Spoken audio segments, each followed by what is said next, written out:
नमस्कार साथियों, आपका स्वागत है बीएचयू बीए स्टडी चैनल में। तो हम लोग हिंदी सिलेबस सेकंड सेमेस्टर का जो है बीएचयू में उसका सिलेबस देख रहे थे। तो द्वितीय सेमेस्टर में हमें 2 प्रश्न पत्र पढ़ने होते हैं। पहला प्रश्न पत्र कथा साहित्य के नाम से जाना जाता है, जिसका पेपर कोड है BAH 121 और द्वितीय प्रश्न पत्र है निबंध एवं नाटक, जिसका पेपर कोड है BAH 122। तो हम लोगों ने पहले पेपर का सिलेबस देख लिया है। उसका वीडियो मैं डिस्क्रिप्शन में डाल दूँगा, उसका लिंक आप लोग देख लीजिएगा। अब आज जो सेकंड पेपर है आपका, उसका पाठ्यक्रम देख लेते हैं। सर्वप्रथम देख लेते हैं कि पाठ्यक्रम का क्या उद्देश्य है। तो इस पाठ्यक्रम में हम हिंदी साहित्य की गद्य विधाओं के अंतर्गत निबंध और नाटक का सामान्य परिचय प्राप्त करने के साथ ही 6 निबंधों और चंद्रगुप्त नाटक के माध्यम से इन विधाओं के विवेचन की प्रणाली की समझ विकसित करने का प्रयास करेंगे। ठीक है, तो दरअसल हम लोगों में है क्या कि 6 निबंध हैं और 1 नाटक है। तो इन नाटकों के आधार पर हम लोगों को अ, एक तरह से आप देख सकते हैं जो जैसे ये सब है, हिंदी में गद्य विधाओं का विकास, जैसे नाटक का विकास कैसे हुआ और ये निबंध का विकास कैसे हुआ। तो और निबंध नाटक में कौन-कौन से तत्व होते हैं, तो इन सब चीज़ देखने के लिए हम लोग एक तरह से ये चीज़ आपकी थ्योरी हो जाएगी, ये निबंध और नाटक एक तरह से आपका प्रैक्टिकल हो जाएगा। ठीक है, तो पाठ्यांश में हम लोगों का निबंध है हंस का नीड़ क्षीर विवेक। इसके लेखक हैं महावीर प्रसाद द्विवेदी जी। दूसरा है आचरण की सभ्यता, इसके हैं सरदार पूर्ण सिंह जी। उत्साह निबंध है आचार्य रामचंद्र शुक्ल जी ने लिखा है। शिरीष के फूल के लेखक हजारी प्रसाद द्विवेदी जी हैं। महाकवि की तर्जनी के लेखक कुबेरनाथ राय जी हैं। आंगन का पंछी जो निबंध है, उनके लेखक विद्यानिवास मिश्र जी हैं। हम लोगों को ये 6 निबंध पढ़ने हैं और इन्हीं के ऊपर आपका प्रश्न बनेंगे। नाटक इन इन जो ये जितने नाटक हैं, इनके ऊपर आपकी व्याख्याएँ पूछी जाएँगी। संदर्भ सहित इसकी व्याख्या कीजिए। ठीक है? नाटक हो जाएगा आपका चंद्रगुप्त, जिसके लेखक जयशंकर प्रसाद जी हैं। यूनिट 1 इसमें गद्य विधाएँ, इसमें हमें पढ़ना है कि गद्य विधाओं का विकास कैसे हुआ।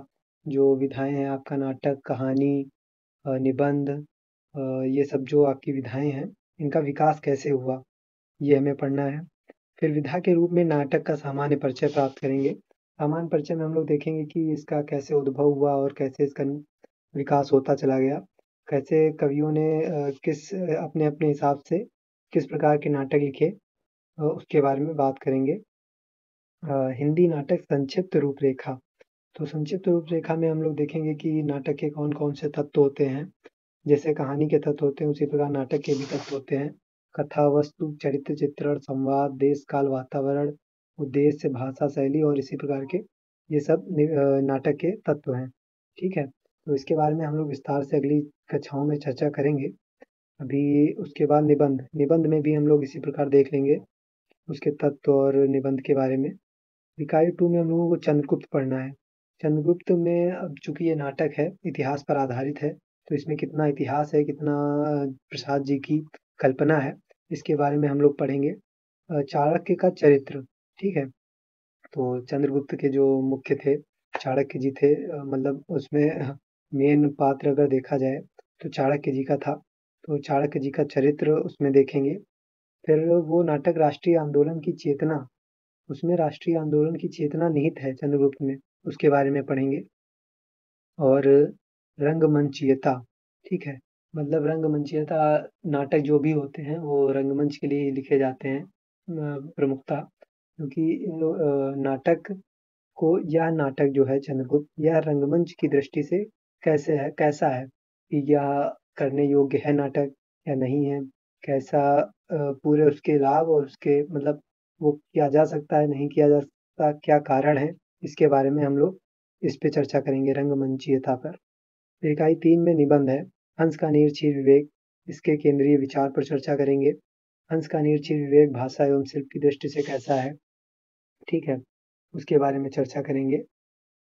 फिर इकाई 4 है निबंध, उसके भी केंद्रीय विचार उत्साह, उत्साह के केंद्रीय विचार पर चर्चा करेंगे। उत्साह के भाषा एवं शिल्प पर चर्चा करेंगे। शिरीष के फूल और महाकवि की तर्जनी और आंगन का पंछी, इसी प्रकार इन सभी के बारे में हम लोग आगे पढ़ेंगे। ठीक है, आपके में जैसे प्रश्न आते हैं, चंद्रगुप्त नाटक के आधार पर चाणक्य का चरित्र चित्रण कीजिए। रंगमंचीय दृष्टि से चंद्रगुप्त का मूल्यांकन कीजिए। हिंदी निबंध के स्वरूप पर प्रकाश डालते हुए उसके प्रमुख भेदों का उल्लेख कीजिए। इसी प्रकार और क्वेश्चन आते हैं, जैसे अभी ये निबंध है, निबंध से क्वेश्चन आते हैं, जैसे शीश के फूल की भाषिक और शैलीगत विशेषताओं पर प्रकाश डालिए। ठीक, तो ये सभी प्रश्न जो प्रीवियस ईयर में पूछे गए हैं, इनके बारे में भी हम लोग अध्ययन करेंगे। तो ये आपका सिलेबस का वीडियो कंप्लीट हो गया है। ये कुछ हैं पुस्तकों के नाम हैं, आप इनसे सहायता ले सकते हैं सिलेबस को कवर करने के लिए। ये आपका सिलेबस सेकेंड सेमेस्टर का द्वितीय प्रश्न पत्र का कंप्लीट हो गया है। धन्यवाद।